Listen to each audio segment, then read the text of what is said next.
So ito guys, moment of truth na. Tutukan natin itong mga babies natin. Tingnan natin kung kakain na sila. So mula kahapon, ito pa lang yung first time nilang tutuka rito sa ating bagong kulungan. Ano? Ayan. Tigisang taka lang sa bawat lagayan. Ayan, grabe. Sige, tingnan natin kung kakain sila ako. Mga suplado pa, wala pang marunong dyan guys. At saka naiilang pa sila, tingnan natin yung mga dropping sila. Mga ganda rin, no? Ito yung mga ibon ni Brother Shine Morales. Itong apat na to. Tapos ito naman, kay Brother Unico nandito. Tsaka may panlaban pa tayo dyan. Ayan, so natin silang tumuka. Tsaka i-prepare ko na yung tubig nila. So sa mga bagong wala yan, pinapainom ko dyan. Yung ating natural line mixture ito. So for 8 days yan guys, natural line sila sa tubig. Kuha tayong tubig. So ito guys, timpla tayo ng konti. So itong gantong lagayan lang yung ano ko dyan. Patakan lang natin ng konti. Ayan, okay na yan guys. Ganyan lang. Ganda ng tubig. Pampatibay ng resistensya nila yan guys. Yung natural line. At ilagay na natin yung kanilang tubig. So hindi pa sila marunong uminom yan. Malalaman natin guys kung tatanggapin nila yan. Pero no-turn sila kasi gutom na yan sila eh. Abangan natin yung unang tutuka dyan. Yung unang tumuka, yung ibon ni Brother Shine. Si Pekto. Ayan o, siya yung unang sumubok. So susunod na rin yung mga iba dyan guys. Sutikman nila yan eh. Ayan o, yung kulay itim na kikurious siya o. Tumakain na yung isa na yun ha. Yun yung may bulutong sa mata eh. Sige, sundan nyo na siya. O yan yung Black Eagle nakatingin na rin o. Nakabantay na sila o. Mahingit na rin yan. O yan yung Black Eagle lalapit na. Sunggaban mo na. Baka sunggaban pa ng iba yan. Ayan. Nakatingin na rin sila o. Ay nakatingin na o. Ayan, nag-unat-unat na sila. Ayan, lumapit na yung Black Eagle. Ayun. Nauna yung side ng mga ibon ni Brother Shine. Kumain. O, ayan, Brother Shine o. So, after vaksinan, at least observe natin sila kung manghihina sila. Kasi may recovery period dyan ang vaccination. Lalo nga pag young birds. Ayan yan, lumalapit na yung kulay itim. Ayan. So, sa susunod na update natin, makikita nyo nagbabakbaka na yung mga yan. Ayan, kumain na itim. Punta natin yung sa labas guys. Malalakas na kumain yung sa labas eh. So, dito naman guys is yung youngster na binibigay ko sa nila. Ayan. So, inaalalayan ko to kasi minsan pagka ano, tatapon lang yung patuka eh. Ayan o. Hawakan ko muna. So, ayan. So, one time feeding lang yan guys. Para at least wala silang pili. Apakan sila. Wawala oh. So, magiging ganyan din yung mga young birds natin sa loob pagdating ng panahon. So, sabay-sabay ko silang babaksinan baka mamaya. Ayan. So, loading night tonight. Nag-cancel na yung CPSA. Nag-cancel na yung Cabcom. So, tingnan natin kung CHPA, kung tutuloy sila o hindi. Pero, napaka-kulimlim dahil dun sa smog. Ayan o. Tsaka nag-uulan-ulan yung panahon ngayon. Tingnan natin guys ha. Kasi no choice tayo kundi mag-load sa CHPA. May mga sinali tayong mga ibon dun. Yung mga panglaban natin ng sprint tsaka pan race. Ayan sila oh. So timpla natin sila guys ng ano, ng natural line. Nag-ready na ako ng tubig nila ito. So patak-patak lang yan guys, konti-konti lang yan. Tipid naman yan eh. Pero talagang ano yan, ang tagang ratio niyan sa isang litro, 2 kutsara. Ito pinatakan ko lang kasi konti lang naman to eh.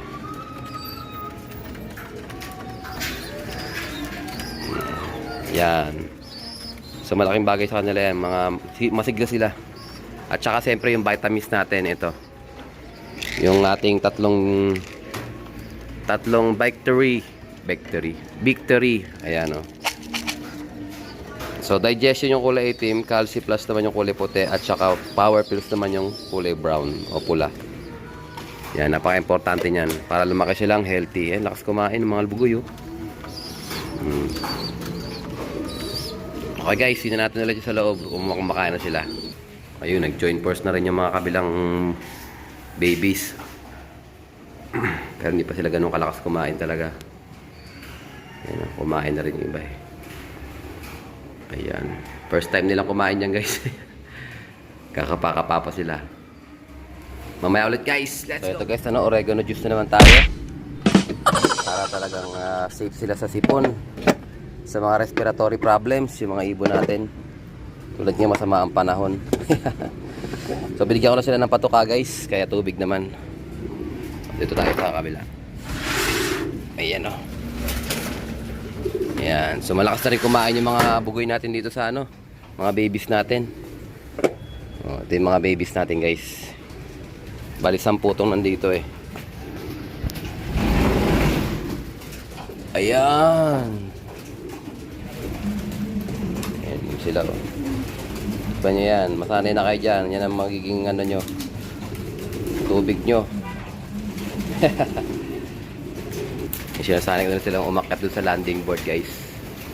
So habang maulan sila muna yung tinuturuan ko dyan. Hindi ko muna pinalalabas ng mga nandito sa loob. Martulina muna sila at nag-uulan eh. Ayan. Pang south pa naman sila. So baka mag-feathering din tayo. So total naman is naronda na tong dalawang batch na to.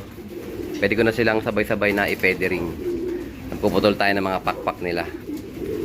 Ayan. Tapos tatambay natin sila. Tambay muna. Tenga muna sila. Tenga. Hanggang sa humaba yung pakpak nila. Ito kasi magiging batch nito yung mga nasa baba.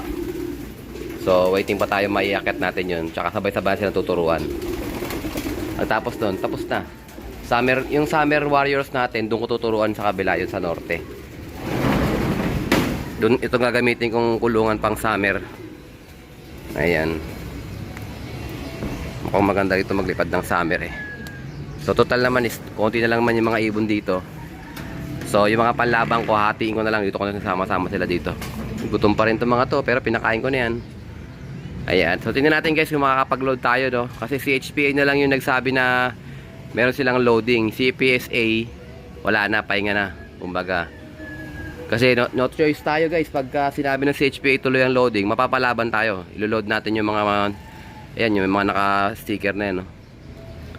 So yan, bali 5 yung naklak natin nung nakaraan. So ilo-load ulit natin sila. Pasali sila sa 3 laps eh. Okay guys, so mamaya ulit. Let's go. Ito guys, shoutout natin si Brother Ricardo Selema ng Taguig. Umorder siya sa atin ng 2 4-in-1 vaccine. Ayan. So, pinapili ko siya kung anong gusto niya eh. Kung gusto niya ng adobo, meron din. Hindi, pinapili ko siya dito sa mga vaccine available. Sabi ko, pinaka-rekomendado ko. Siyempre, yung 4-in-1 yung gamit natin. Medyo mahal lang siya, pero at least sigurado. Ayan, mas marami siyang dalang mapaproteksyonan yung mga ibon nyo. Ayan.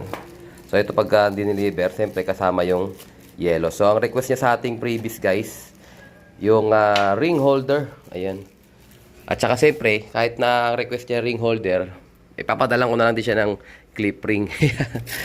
Ganun din. Ay, sorry. So ganun din yung guys, ano? Siyempre, dalawa naman yung binili niya sa atin. 2,000, 2,000, 4,000.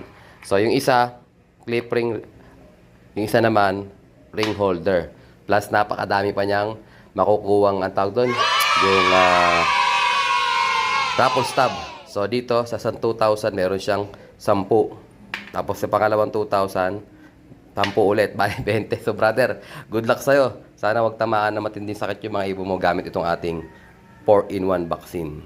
So sa mga order, PM lang, hindi to pwede sa Lazada at saka sa Shopee kasi kailangan nga ng yellow pag dineliver. Okay, book na natin to. Let's go. Ito guys, hanguin na natin yung isang young bird dito na African Black Eagle. Congratulations sa nakapagpasingsing nito. Gandang ibon. So manang-mana siya, parehas silang itim. Ito yung mga gulang. Ito, tingnan natin kung mapipisa na rin itong isang itlog. Malayo pa to.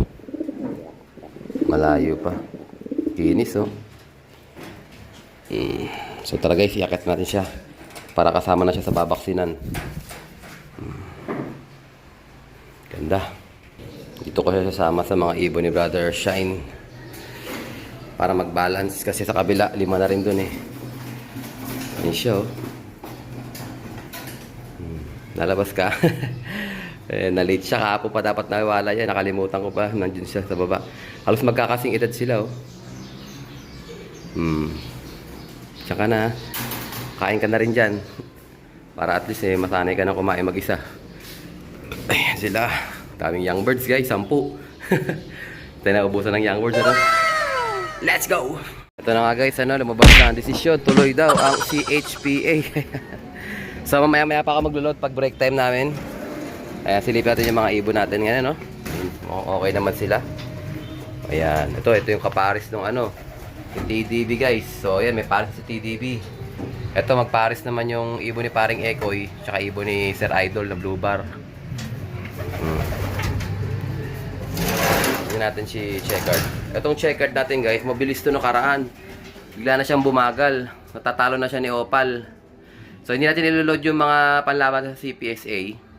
Ang iloload lang natin yung mga nilaban natin sa sa CHPA. Sa CPSA pala yung may iwan yun. So, bali 5 lang yung sinali ko sa sa CHPA. So, yun lang muna iloload natin. Yung 5 na yun. Ano na lang din, kumbaga, iwas discretion na lang din sa mga ibon natin. So, marami namang hindi training ngayon, no? So, yung mga kasali lang natin ang iloload natin. So, ito, kasali yan si Black Eagle, kasali yan si Pula, tsaka dito si Cabcom, at saka si Dapo Baby, kasali din yan siyempre. Tingnan nyo yung dropping si Dapo Baby, oh. Solid na solid, oh. Tapos si Cabcom, eto, ganda rin ang droppings nyo, bilog-bilog, oh. Tapos yung isa pa nating sinali, meron pa yan dyan, hahanapin ko lang.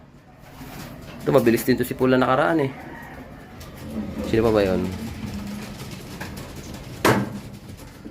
Ayun, ito, itong blue bar na to. Ayan.